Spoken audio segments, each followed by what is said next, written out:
These are the places it is not a good idea to drink alone if you're female. Number 1. Bazookas. This used to be the White Horse, a quiet pub on the corner opposite the coffee shop, stuffed with sagging plush velvet benches and the occasional horse brass.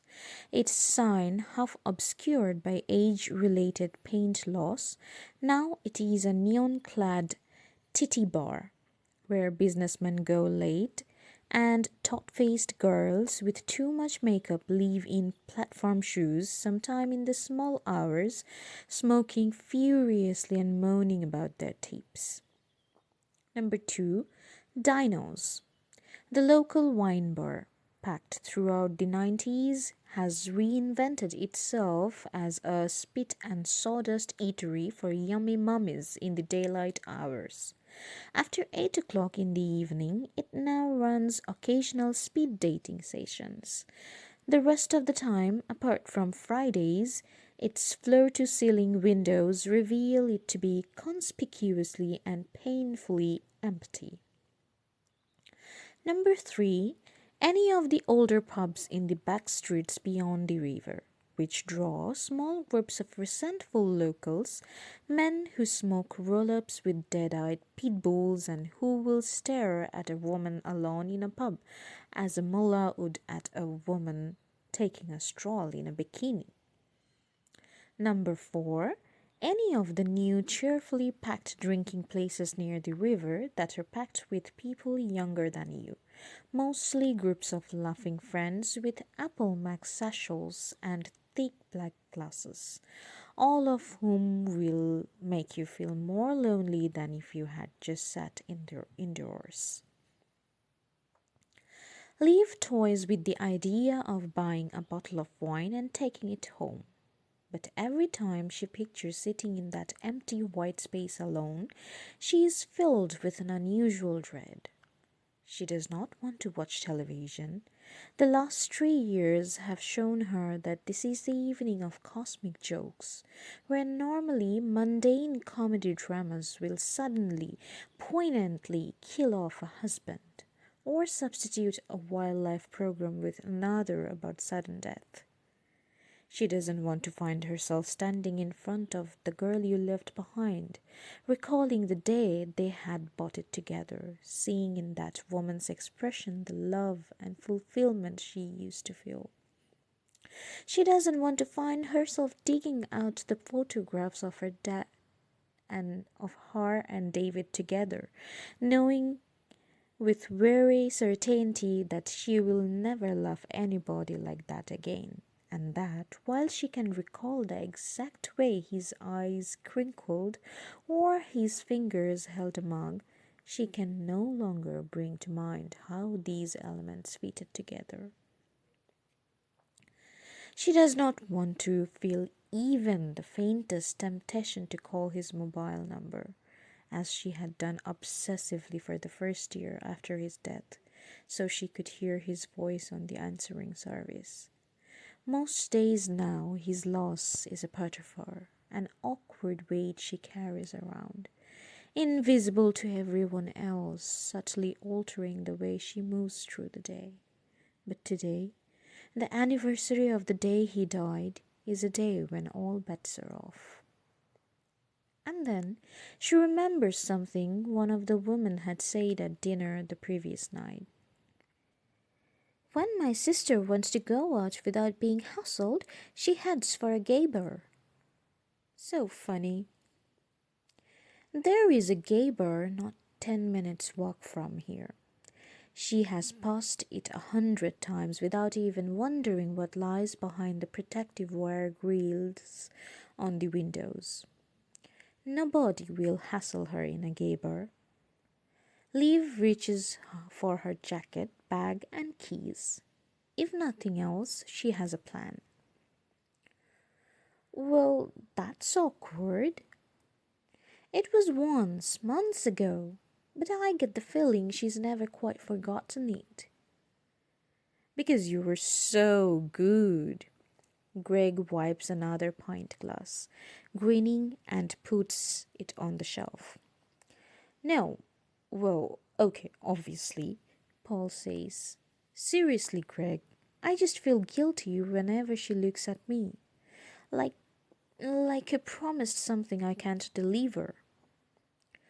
What's the golden rule, bro? Never shit on your own doorstep. I was drunk.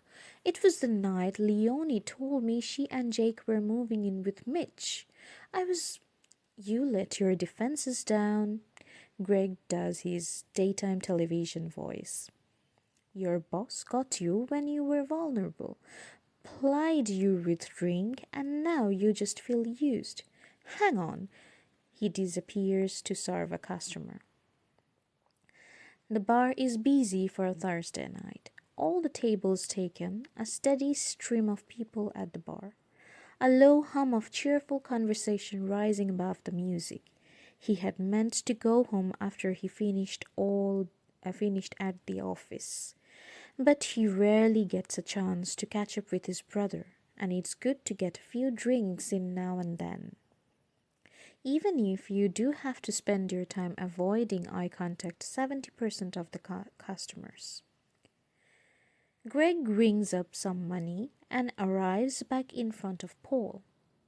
Look, I know how it sounds, but she's a nice woman, and it's just horrible having to fend her off all the time. Sucks to be you. Like you'd understand. Because nobody ever hits on you when you were with someone, not a Gabor. Oh no. Greg puts another glass on the shelf. Look, why don't you just sit her down? Tell her that she is a really lovely person, yada yada yada, but you're not interested in her that way. Because it's awkward, us working so closely together and all. And this isn't? The whole, oh, well, if you ever fancy a quickie when you finish this case, Paul, thing. Greg's attention shifts to the other end of the bar. I think we've got a live one. Paul has been dimly aware of the girl all evening. She had arrived looking perfectly composed, and he had assumed she was waiting for someone. Now she is trying to climb back onto her bar stool. She makes two attempts, the second sending her stumbling clumsily backwards. She pushes her hair out of her eyes and peers at the bar as if it's the summit of Everest. She propels herself upwards. When she lands on the stool, she reaches out both hands to steady herself and blinks hard, as if it takes her a couple of seconds to believe she has actually made it. She lifts her face towards Greg. Excuse me, can I have another wine? She holds up an empty glass. Greg's gaze, amused and wary, travels to Paul and away. We're closing in 10 minutes, he says, flicking his tea towel over his shoulder.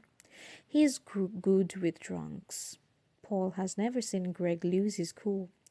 They were, their mother would remark, chalk and cheese like that. So that leaves me 10 minutes to drink it? She says, her smile wavering slightly. She doesn't look like a lesbian, but then few of them do these days. He doesn't say this to his brother, who would laugh at him and tell him he had spent too much time in the police. Sweetheart, I mean this in the nicest way, but if you have another drink, I'll worry about you.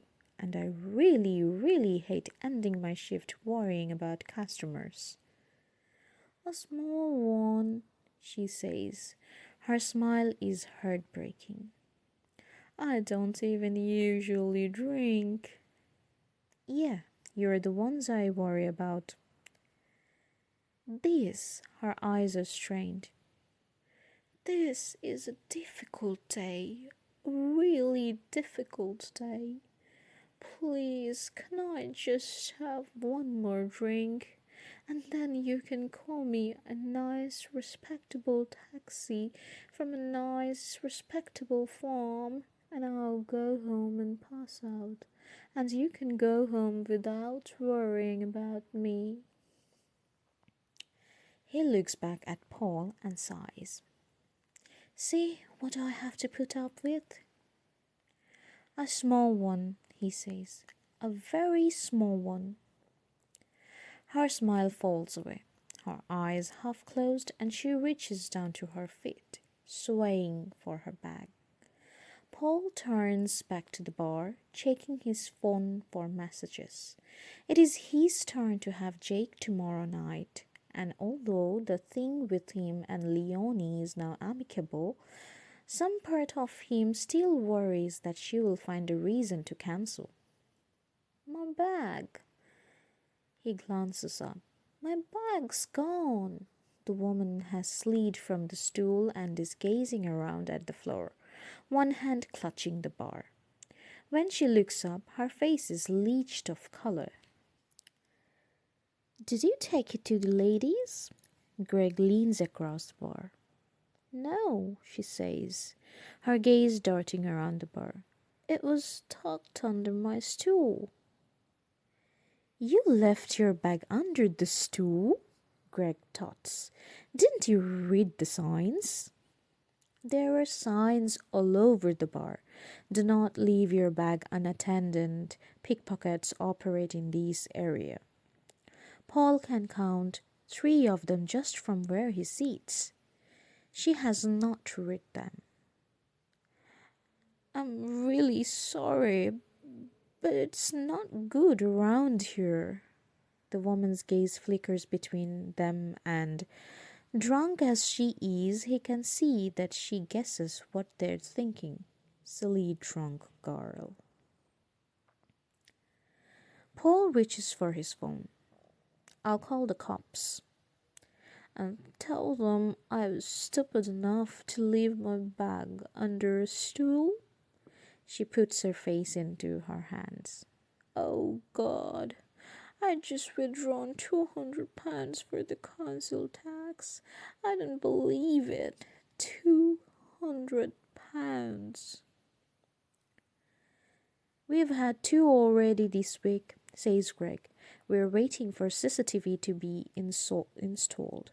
But it's an epidemic. I'm really sorry. She looks up and wipes her face. She lets out a long, unsteady breath.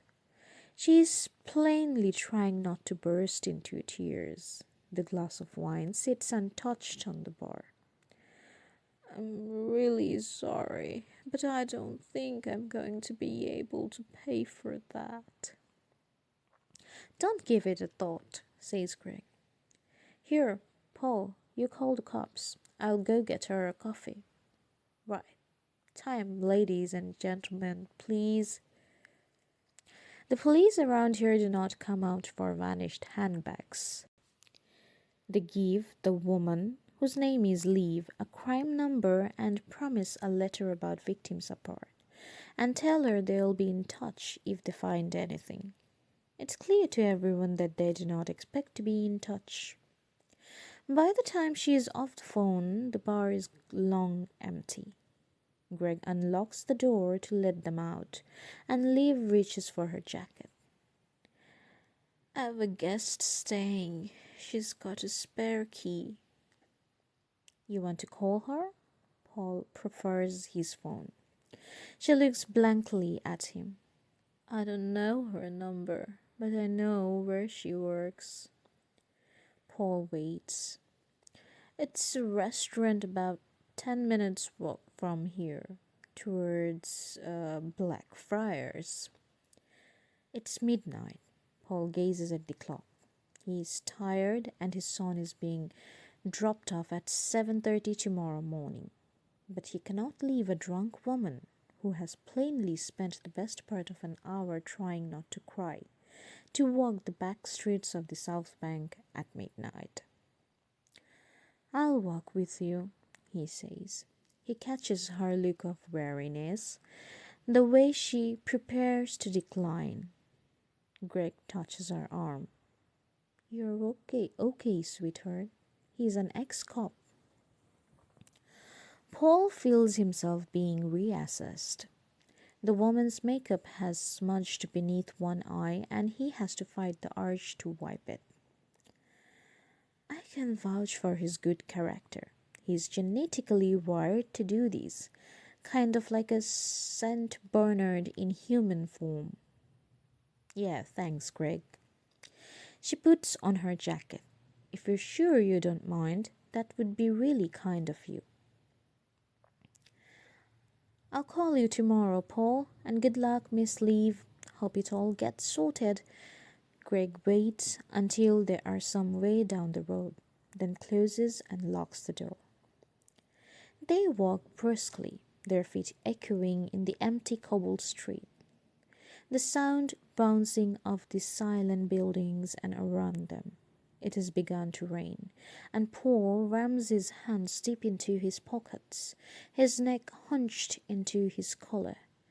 They pass two young men in hoodies, and he is conscious of her moving slightly closer to him. Did you cancel your cards? He says. Oh no. The fresh air is hitting her hard. She looks despondent, and every now and then she stumbles a little. He would offer his arm, but he doesn't think she would take it. I didn't think of that. Can you remember what you have? One MasterCard? One Barclays? Hold on. I know someone who can help. He dials a number. Sherry? Hi, it's McAfee. Yeah, fine, thanks. All good. You? He waits. Listen, could you do me a favor? Text me the numbers for stolen bank cards. MasterCard and the Barclays. Friends just had her handbag nicked. Yeah, thanks, Sherry. Say hi to the guys for me. And yeah, see you soon. He dials the texted numbers, hands her the phone. Cops, he says. Small world. And then walks silently as she explains the situation to the operator. Thank you, she says, handing the phone back. No problem. I'd be surprised if they managed to get any money out on them anyway. Leaf smiles ruefully. They're at the restaurant, a Spanish place. The lights are off and the door's locked.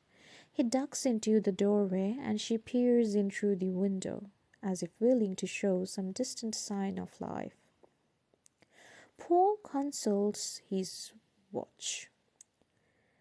It's 12:15. They're probably done for the night. Leaf stands and bites her lip. She turns back to him. Perhaps she's at mine. Please, can I borrow your phone again? He hands it over and she holds it up in the sodium light better to see the screen.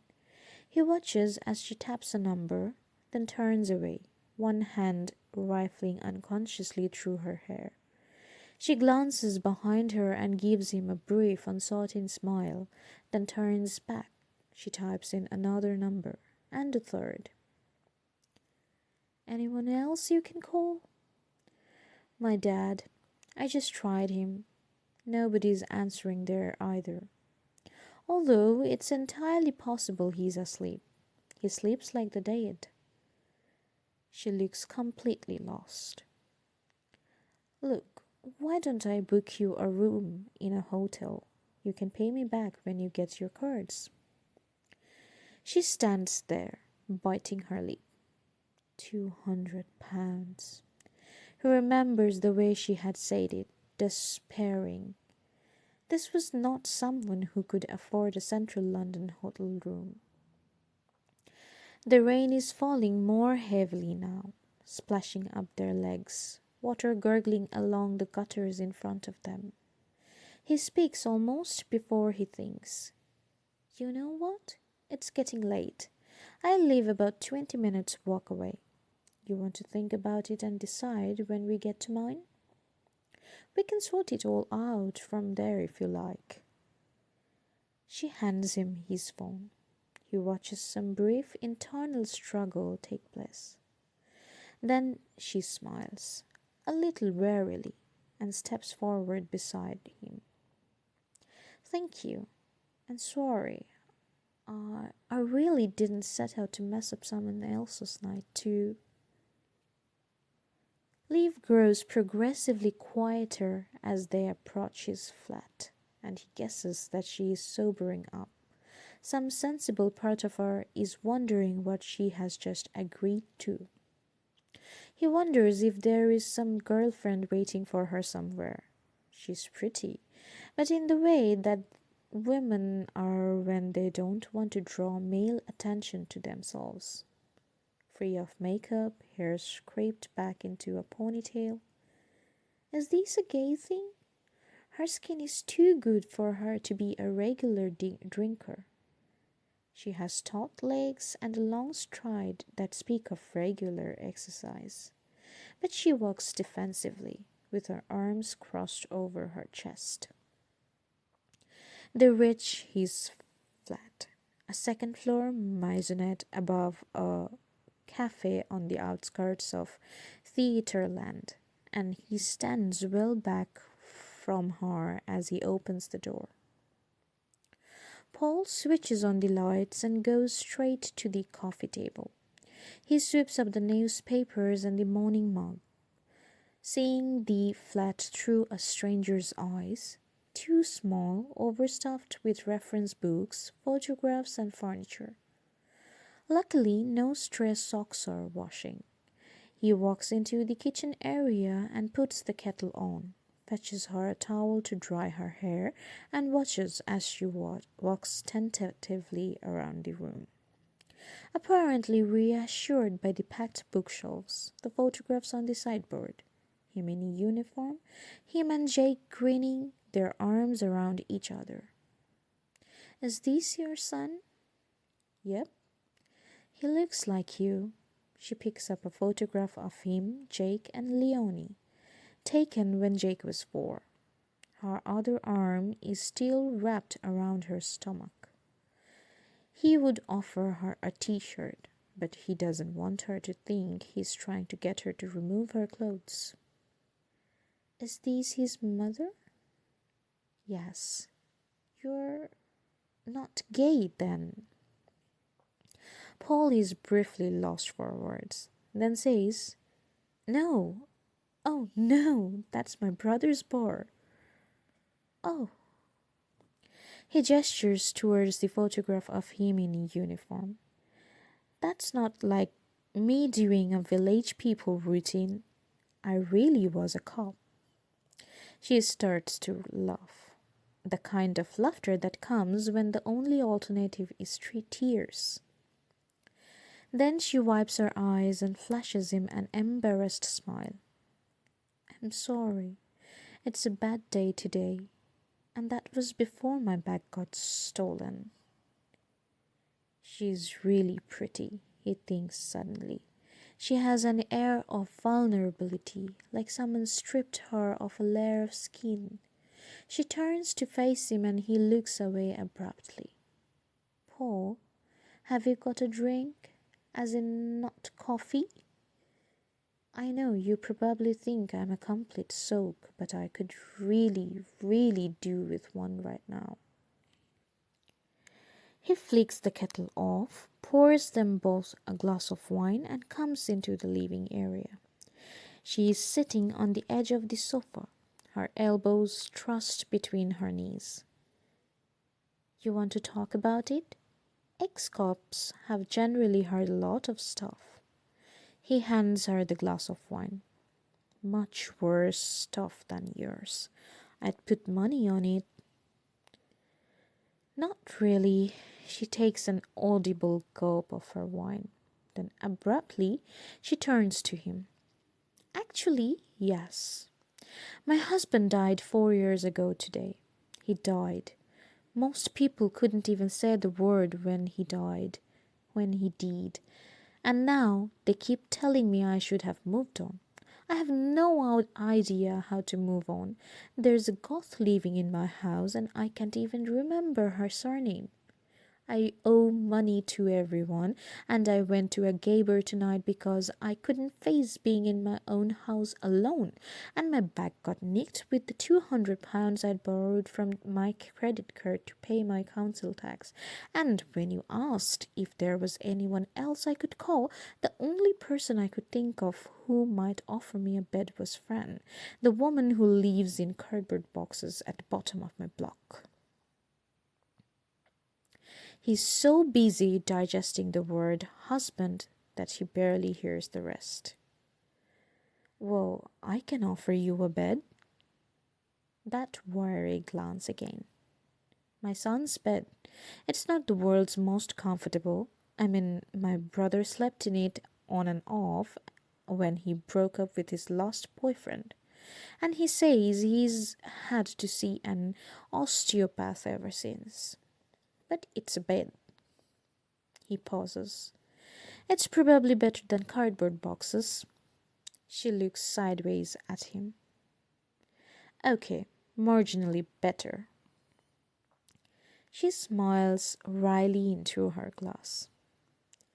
I couldn't ask Fran anyway. She never bloody invites me in.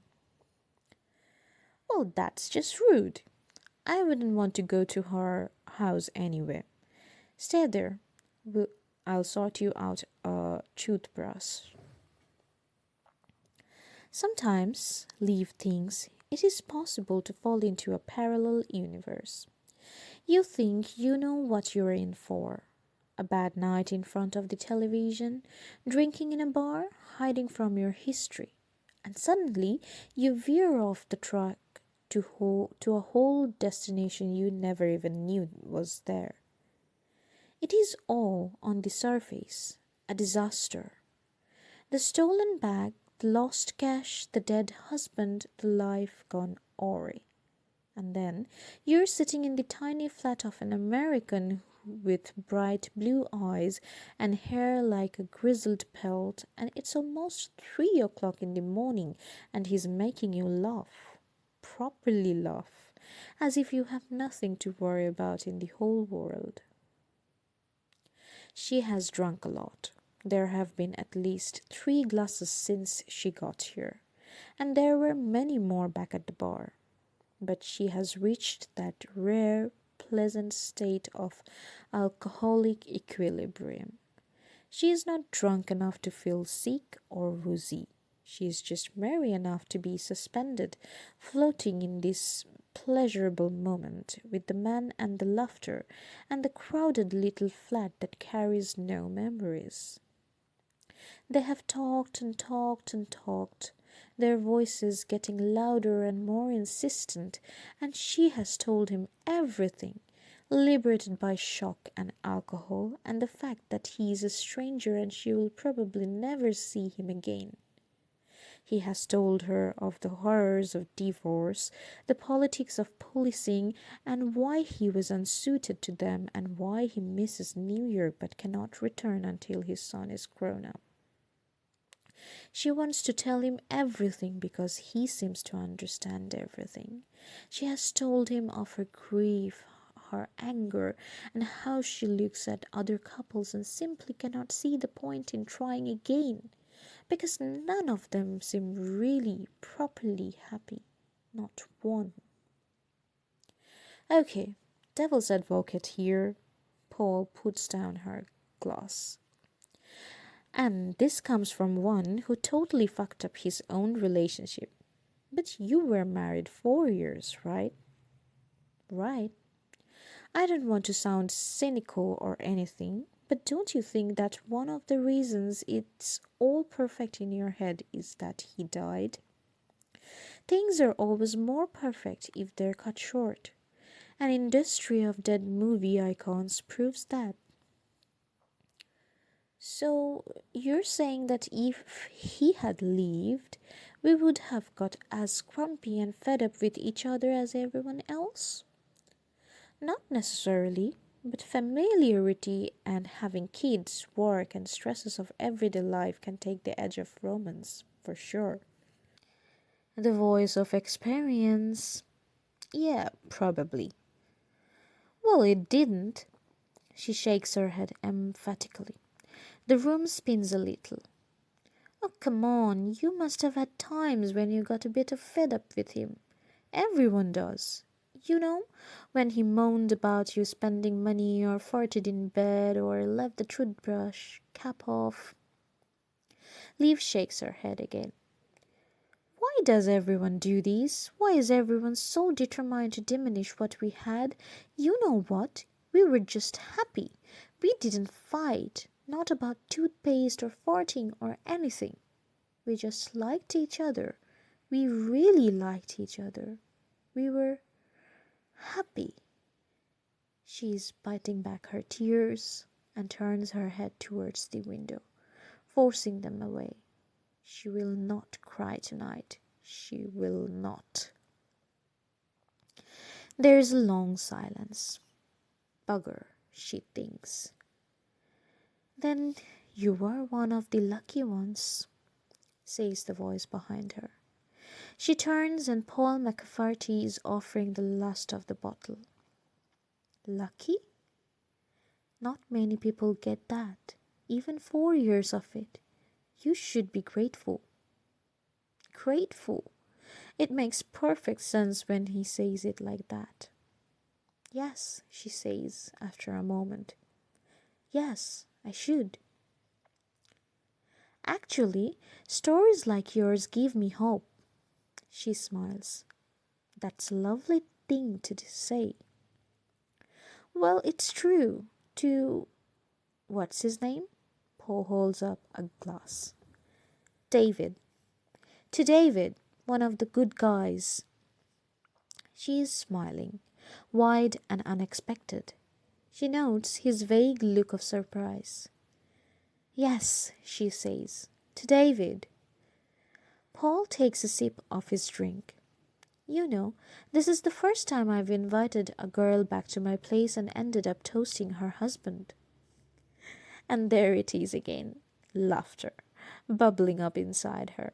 An unexpected visitor. He turns to her. You know, I've been wanting to do this all night. He leans forward, and before she has time to freeze, he reaches out a thumb and wipes gently her left eye.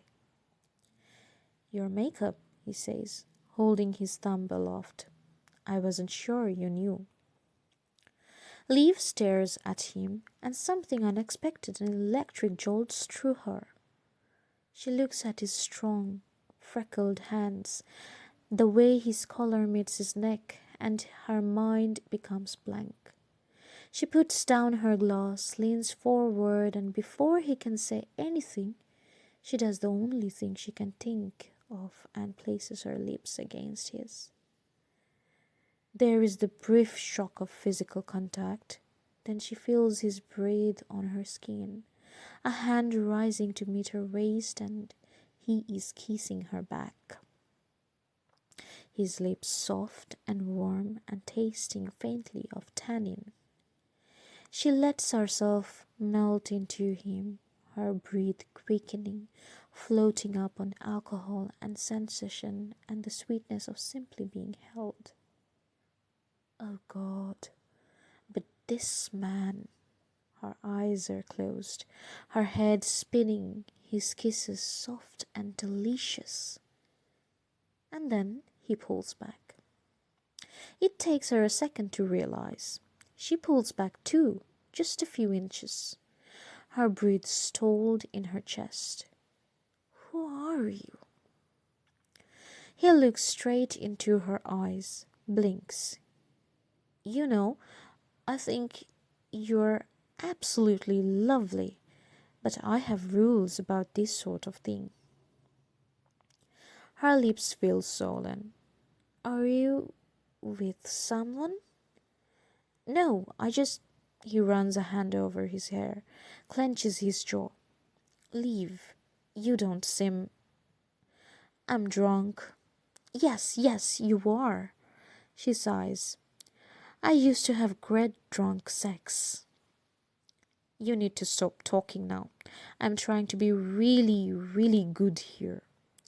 She throws herself back against the sofa cushions. Really, some women are rubbish when they're drunk. I wasn't.